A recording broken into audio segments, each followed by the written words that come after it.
Brought to you by V-Guard, co-powered by Sensodyne and Vimal. పలుకులలో kesari.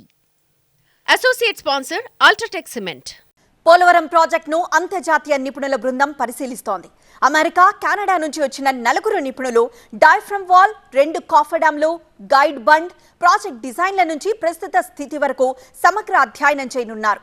July 3 వరకు project సైట్లో అధ్యయనం చేస్తారు. కేంద్ర, రాష్ట్ర జలవనరుల శాఖ అధికారులతో పాటు నిర్మాణ సంస్థలతో కూడా నిపుణులు సమీక్ష చేస్తారు.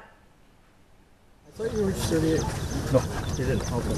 Historically, in the last 5 years, we have reached 38. In the river channel, it's again 50. Polavaram ప్రాజెక్టుకి గత 5 ఏళ్లుగా ఎంతో నష్టం జరిగిందని ప్రస్తుత ప్రభుత్వం ఆరోపిస్తోంది. భారీ వరదలకు కాఫర్ డ్యాంలు దెబ్బతిన్నాయి. రాక్ఫిల్ డ్యామ్ ఎంతవరకు సేఫ్గా ఉంది అనే దానిపై అధికారులు ఓ అంచనాకి రాలేకపోతున్నారు. ఈ క్రమంలో అంతర్జాతీయ నిపుణులను కేంద్రం రంగంలోకి దింపింది. అమెరికా, కెనడా నుంచి వచ్చిన 4 అధికారులు ప్రస్తుతం పోలవరంలో పర్యటిస్తున్నారు. స్పిల్వేతో పాటు 2 కాఫర్ డ్యాంలను పరిశీలిస్తున్నారు. మరింత సమాచారాన్ని మా స్పెషల్ కరెస్పాండెంట్ రవి అందిస్తారు. పోలవరం ప్రాజెక్టు దగ్గర విదేశీ నిపుణుల బృందం పరిశీలన కొనసాగుతోంది. పూర్తిగా కూడా పోలవరం ప్రాజెక్టుకు సంబంధించి ప్రస్తుతం పరిస్థితులు ఏదైతే నిర్మాణానికి సంబంధించినటువంటి పురోగతిని ఎలా సాధించాలి, ఎక్కడ అవాంతరాలు ఏర్పడుతున్నాయి, ఎక్కడ సాంకేతిక ఇబ్బందులు ఏర్పడుతున్నాయి, దీనికి సంబంధించిన కారణాలు ఏంటి, వాటిని పూర్తిగా కూడా అధిగమించడానికి ఎలాంటి చర్యలు తీసుకోవాలి, దీనికి సంబంధించి అమెరికా, కెనడాలకు చెందినటువంటి 4 సభ్యుల బృందం పోలవరం ప్రాజెక్టులో ఈ రోజు నుంచి 4 రోజుల పాటు పర్యటిస్తున్న పరిస్థితి కనిపిస్తుంది. ముందుగా స్పిల్వేని చూసిన తర్వాత ఎగువ కాఫర్ డ్యామ్ చేరుకున్నారు. ఎగువ కాఫర్ డ్యామ్ దగ్గర పూర్తి కూడా పోలవరం ప్రాజెక్టుకి సంబంధించి భౌగోళిక స్థితిగతులు, ఏదైతే గోదావరి నదీ ప్రవాహం ఉంటుందో నదీ ప్రవాహానికి సంబంధించినటువంటి వివిధ అంశాలతో పాటు దీనిపైన నదిపైన నిర్మించినటువంటి ఎగువ కాఫర్ డ్యామ్, దిగువ కాఫర్ డ్యామ్, అదేవిధంగా డయాఫ్రమ్ వాల్, ఈ రెండింటి మధ్యలో నిర్మించినటువంటి డయాఫ్రమ్ వాల్, దీనికి సంబంధించి పూర్తిగా కూడా అధికారులను అడిగి పూర్తి వివరాలు అయితే తెలుసుకున్నారు. ఎంత మేరకు కాఫర్ డ్యామ్ నిర్మాణ సమయంలో ఏ మేరకు జాగ్రత్తలు తీసుకున్నారు, రాక్ ఫిల్లింగ్ ఎలా జరిగింది, ఇసుక ఏం మాత్రం వేశారు, అదేవిధంగా పైన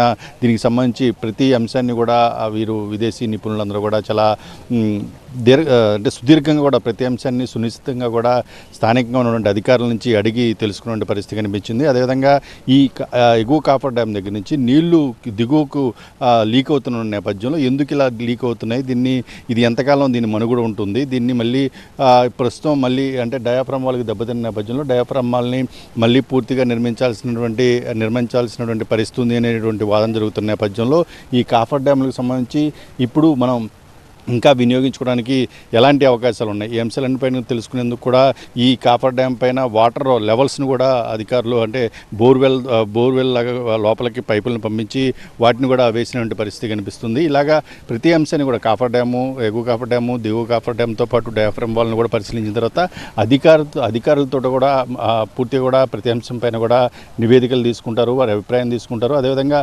దీనిపైన పోలవరం ప్రాజెక్ట్ అథారిటీ కావచ్చు, సిడబ్ల్యూసీ కావచ్చు, ఈ అధికారులందరితో కూడా చర్చించి తదుపరి నివేదికను ప్రభుత్వానికి అందజేసే అవకాశం అయితే కనిపిస్తోంది. కెమెరా దుర్గాతో రవి, TV9 పోలవరం ఎగువ కాఫర్ డ్యామ్ నుంచి.